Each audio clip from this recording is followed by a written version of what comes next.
Hello दोस्तों। राधे राधे। कैसे हैं आप सब लोग? बढ़िया। ठीक है। इससे पहले टॉपिक पे हम सड़क परिवहन की तो चर्चा कर ही चुके थे। अब हम उसी कड़ी में आगे बढ़ते हुए जल परिवहन की चर्चा करेंगे। ठीक है। तो आइए शुरू करते हैं। जल परिवहन। ठीक है। जल परिवहन को हमने दो भागों में बांटा गया है। जल परिवहन को दो भागों में बांटा गया है। पहला अंतर्राष्ट्रीय जलमार्ग बंदरगाह और दूसरा अंतर्राजकीय बंदरगाह या अंतर्राजकीय नदियों पे जो हमारे परिवहन के मार्ग बने हैं उनको। ठीक है। तो पहले कुछ प्रमुख अंतर्राष्ट्रीय जलमार्ग बंदरगाह के बारे में जान लेते हैं। पहला कांडला बंदरगाह, जो कहाँ है? जो गुजरात में है, कच्छ की खाड़ी में। ठीक है। ये वर्तमान में दीनदयाल उपाध्याय बंदरगाह नाम से जाना जाता है। ठीक है। फिर ये इसलिए इम्पोर्टेंट हो जाता है, दीनदयाल बंदरगाह उपाध्याय, जो विविध पेपरों में विविध बार पूछा जा चुका है, इसलिए ये बहुत इम्पोर्टेंट है। फिर आते हैं मुंबई बंदरगाह। ये भारत का सबसे बड़ा प्राकृतिक बंदरगाह है। ये मानव द्वारा नहीं बनाया गया है, ये प्राकृतिक है, जो मुंबई में है, महाराष्ट्र मुंबई में, जो भारत का सबसे बड़ा प्राकृतिक बंदरगाह है। ठीक है। इसके बाद जवाहर पोर्ट। जवाहर पोर्ट को हवाशय भी कहा गया है। ये मुंबई में है, महाराष्ट्र में। ये एक कृत्रिम बंदरगाह है। ये भारत का सबसे बड़ा कृत्रिम बंदरगाह है। फिर अगला आ गया गोवा में जो बना है, मोमू गोवा।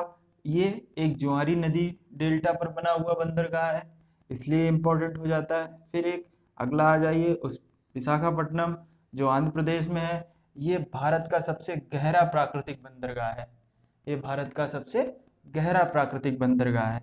फिर पारादीप, ये उड़ीसा में है। ठीक है। फिर इसके बाद एन्नोर, जिसको दूसरा नाम है कामराज पोर्ट लिमिटेड, ये तमिलनाडु में बना हुआ है। ये देश का पहला कंप्यूटराइज बंदरगाह है। ये देश का पहला कंप्यूटराइज बंदरगाह। कंप्यूटराइज बंदरगाह मतलब ये है कि यहाँ पे सारे काम कंप्यूटराइज के द्वारा होते हैं। ठीक है। ये एशियन विकास बैंक एशियन विकास बैंक के द्वारा बनाया गया बंदरगाह है। ठीक है। एक बार फिर हम रिवाइज करते हैं। जो हमारे जल परिवहन के अंतर्गत दो भाग हैं, एक अंतर्राष्ट्रीय, एक अंतर्राजकीय। ठीक है। अंतर्राष्ट्रीय में बंदरगाह है जिनकी संख्या, टोटल संख्या 4 है, 14 है, सॉरी माफ करिएगा, 14 है। जिसमें जो नवीनतम बन रहा है मुंबई महाराष्ट्र में, वो है बांदवान पोर्ट। बांदवान पोर्ट। ठीक है। ये नवीनतम है, 14वां है, जो महाराष्ट्र मुंबई में बन रहा है। मुंबई जो बंदरगाह है, इसके भार को कम करने के लिए 14वां नया बंदरगाह बन रहा है, जिसका नाम है बांदवान पोर्ट। ठीक है। फिर हम लोग बात करते हैं कांडला बंदरगाह। कांडला बंदरगाह कहाँ है? गुजरात, कच्छ की खाड़ी में है, जो वर्तमान में दीनदयाल उपाध्याय बंदरगाह के नाम से जाना जाता है। ठीक है। फिर मुंबई। मुंबई में ये भारत का सबसे बड़ा प्राकृतिक बंदरगाह है। मुंबई ये भारत का सबसे बड़ा प्राकृतिक बंदरगाह है। फिर जवाहर पोर्ट। जवाहर पोर्ट ये भारत का सबसे बड़ा कृत्रिम बंदरगाह है। जवाहर पोर्ट ये भारत का सबसे बड़ा कृत्रिम बंदरगाह है। फिर ममू गोवा, ये गोवा में है, जो ज्वारी नदी डेल्टा पर बना हुआ बंदरगाह है। फिर विशाखापट्टनम, जो आंध्र प्रदेश में है, ये भारत का सबसे गहरा प्राकृतिक बंदरगाह है। फिर पारादीप, पारादीप उड़ीसा में है। ठीक है। फिर एन्नोर, एन्नोर का दूसरा नाम है कामराज पोर्ट लिमिटेड, जो तमिलनाडु में है। ये इस एशियन विकास बैंक के द्वारा बनाया गया बंदरगाह है, जो पूर्ण कंप्यूटराइज बंदरगाह है। ठीक है। अब हम लोग इसके बाद जो हमारे अंतरराजकीय बंदरगाह हैं उनके बारे में चर्चा करते हैं, जिनकी संख्या 6 है। ठीक है। परिवहन की चर्चा कर रहे थे। जल परिवहन में हम लोग अंतरराष्ट्रीय और अंतरराजकीय दोनों कर रहे थे चर्चा, जिसमें हम लोग अंतरराष्ट्रीय की चर्चा कर चुके थे। अब हम अंतरराजकीय कर रहे हैं, या जिनको हम बोलते हैं राष्ट्रीय जलमार्ग। ठीक है। इनके बारे में हम चर्चा करते हैं। इनकी कुल संख्या 6 है। इनकी कुल संख्या 6 है। और इनका जो गठन है, जो वो inland waterways authority of India के द्वारा किया गया है, जो 1986 में किया गया, जिसका मुख्यालय नोएडा में है।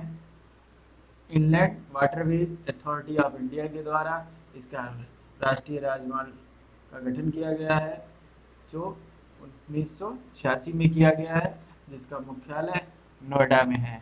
ठीक है, हम लोग 6 राष्ट्रीय जलमार्गों की चर्चा करते हैं। नंबर 1 नेशनल वाटरवे, नंबर 1 जो इलाहाबाद के, जो अभी इस टाइम प्रयागराज हो गया है, प्रयागराज से, या हम कह सकते हैं इलाहाबाद के से हल्दिया तक के बीच में है, इलाहाबाद से हल्दिया तक के बीच में है।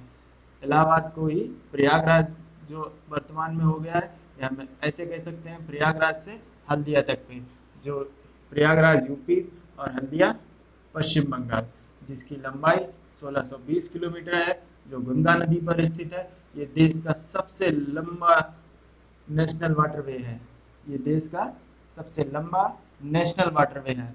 ठीक है, नेशनल नंबर वाटर 2 की चर्चा करते हैं, जो धुबरी से सादिया के बीच है, जो असम में है। ये ब्रह्मपुत्र नदी पर है, ये ब्रह्मपुत्र नदी पर है, जो 891 किलोमीटर का है।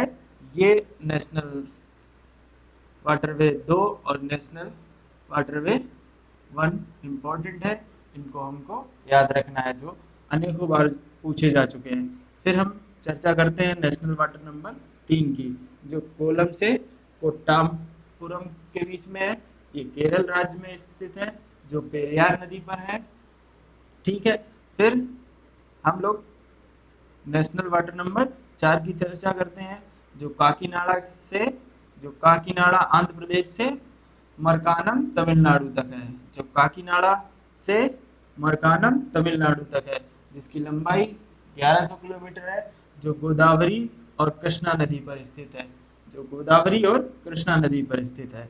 हम अगले वाटरवे की चर्चा करते हैं, जिसकी संख्या 5 है। जो अगले वाटरवे जिसकी संख्या 5 है, वो गेवनखल्ली, जो गेवनखल्ली पश्चिम बंगाल से तलचर उड़ीसा के बीच में है, जो गेवनखल्ली पश्चिम बंगाल से तलचर उड़ीसा के बीच में है, जिसकी लंबाई 623 किलोमीटर है, जो मताई और महानदी पर स्थित है, जो मताई और महानदी पर स्थित। अगले की चर्चा करते हैं, नेशनल वाटरवे 6, नेशनल वाटरवे 6, जो भांगा से लखीमपुर के बीच में है, जो असम, ये लखीमपुर, कहीं कहीं लखीमपुर मिलेगा आपको, कहीं लखीमपुर मिलेगा, ये असम का हिस्सा है। और ये भांगा, ठीक है, ये 121 किलोमीटर है, जो बराक नदी असम में स्थित है, इन पर है। ठीक है, आइए हम एक बार फिर रिवाइज कर लेते हैं। नेशनल वाटरवे जो इलाहाबाद से हल्दिया के बीच में है, जो गंगा नदी पर स्थित है, ये देश का सबसे लंबा वाटरवे है, जो 1620 किलोमीटर है।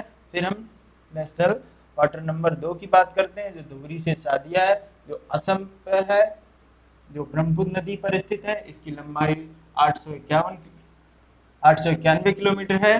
फिर नेशनल वाटर नंबर 3 की चर्चा करते हैं, जो कोलम से कोट्टामपुरम है, जो केरल में है, जो पेरियार नदी पर स्थित है।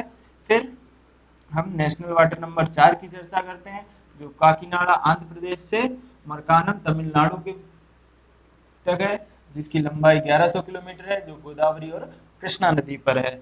अगला नेशनल वाटर नंबर 5, जो गेवनखल्ली से तलचर के बीच में है, जिसकी लंबाई 623 किलोमीटर है, जो मताई और महानदी पर स्थित है। नेशनल वाटर नंबर 6 की चर्चा करते हैं, जो भांगा से लखीमपुर या लखीपुर असम तक है, जिसकी लंबाई 121 किलोमीटर है, जो बराक नदी असम पर स्थित है। ये तो हो गया हमारा नेशनल वाटर मार्ग। ठीक है, अब हम लोग आगे चर्चा करते हैं रेल परिवहन की। ये तो हमारा टॉपिक समाप्त हुआ है। अगर आपको वीडियो अच्छा लगा है तो लाइक करें, सब्सक्राइब करें और अपने दोस्तों पे शेयर करें। Thank you so much.